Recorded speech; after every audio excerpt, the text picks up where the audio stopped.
Hello, my name is Lynn Richards.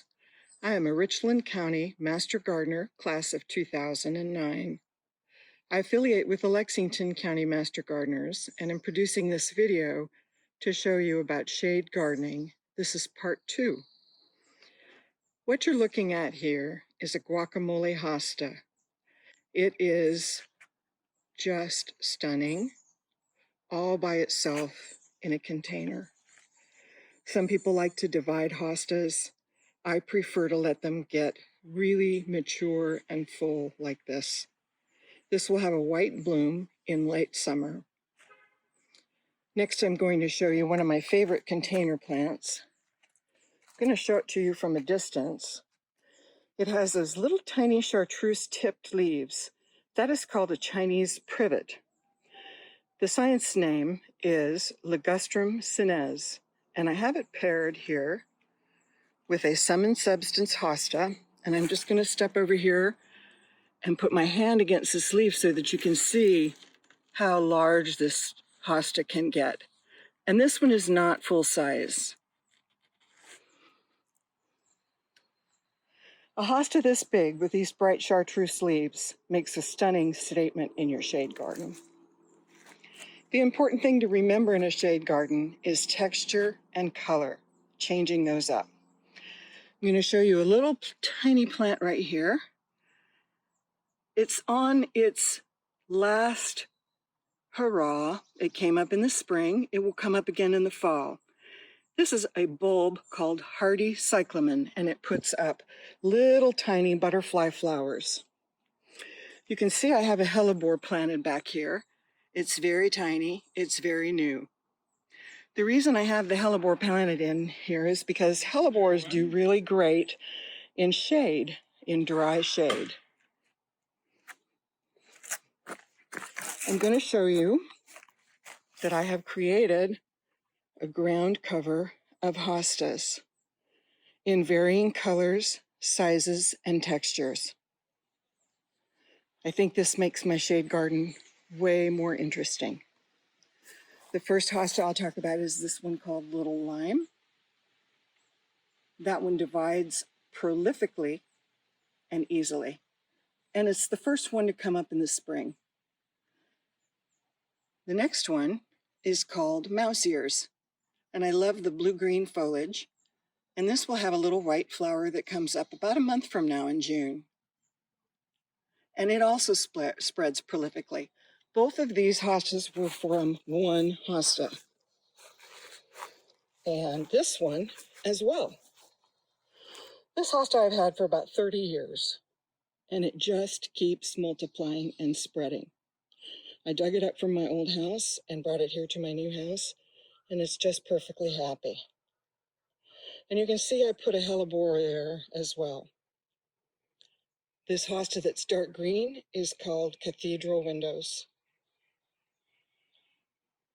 It's relatively new, and I'm hoping that it will grow in size. This Japanese maple has been in the ground for about 15 years. When it emerges in the spring, it's blood red. As the summer progresses, it will become more and more green. But I still like the feathery texture with the bold statement of the Guacamole Hostas and the ground cover. You can see I've had a lot of color in here. Next, I have a native fern paired with a hellebore. This is a Christmas fern. And once again, there's a good contrast between texture and color. No shade garden is complete without cast iron plant. And this cast iron plant has been paired with more Chinese privet. And I love the upright form and dark glossy leaves that it adds to my shade garden. I'm going to show you my ground cover next. This is Dwarf Mondo grass. And I started this with just 1 or 2 little sprigs of Mondo grass, everywhere, and it has multiplied. The goal will be that it becomes so thick it will choke out all the weeds and remain green all year round. I have another container here with the last of a Heuchera, and I have some Carrots. This is the Evergold variety. Next, I have another container paired Hellebores and Carrots. So 2 different colors of Carrots. And it looks like this when you back away. Tucked in here, I have a rabbit fern, and I love that glossy leaf, and it's dark green and leathery feeling, and it's just a really nice addition to any shade garden. Now, Heucheras, the common name for Heuchera is coral bells. I have a lot of those in containers. This variety is obsidian, and it's in the ground and doing well in this dry shade. This is Peaches and Cream Heuchera, also in the ground. And here it is in a container. This container has a holly fern, and it has a hosta back here that has beautiful red stems. And I just like this color texture combination here. This hosta I got for $1.50 at Walmart. I have no idea what the variety is. The point is, you don't have to spend a lot of money to get a spectacular plant. Also in containers, I have a fern paired with more Carrots. This container is only about a month old.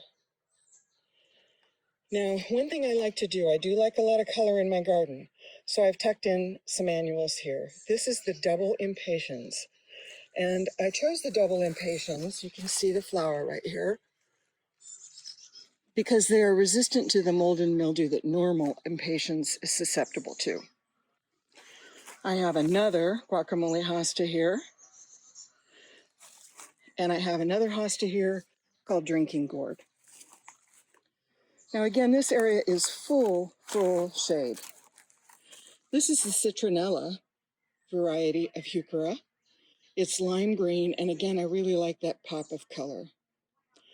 Now, I have this between an oak tree, a sweet gum tree, and another oak tree. There is no way that I could have these planted in the ground and have them thrive. This container is really beautiful, most beautiful, in early spring and fall, because it has oxalis planted in the front. That's the dark red oxalis. It's paired with citronella, and it's paired with some impatiens, and I have a little tiny Japanese maple here as well.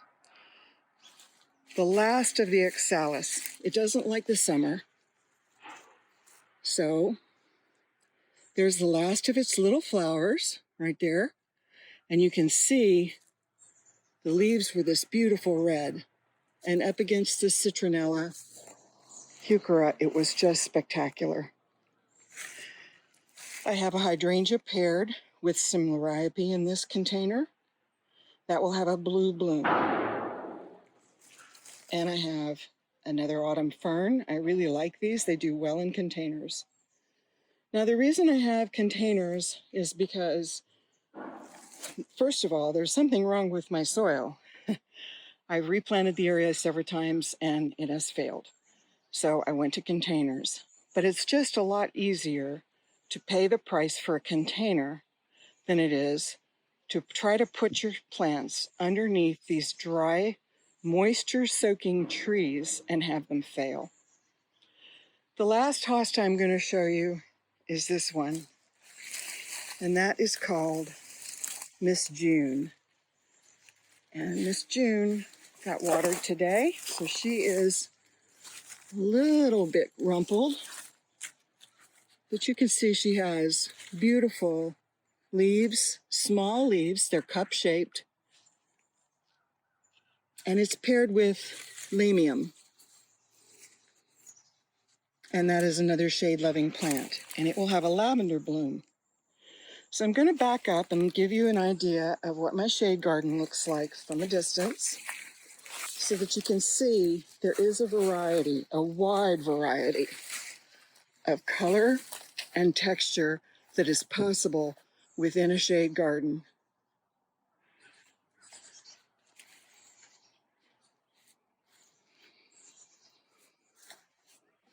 I have some rooftop irises here.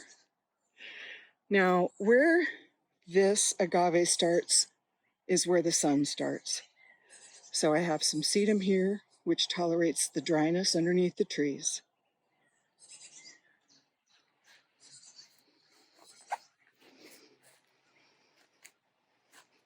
But that's it for my shade garden. I hope you enjoyed the tour.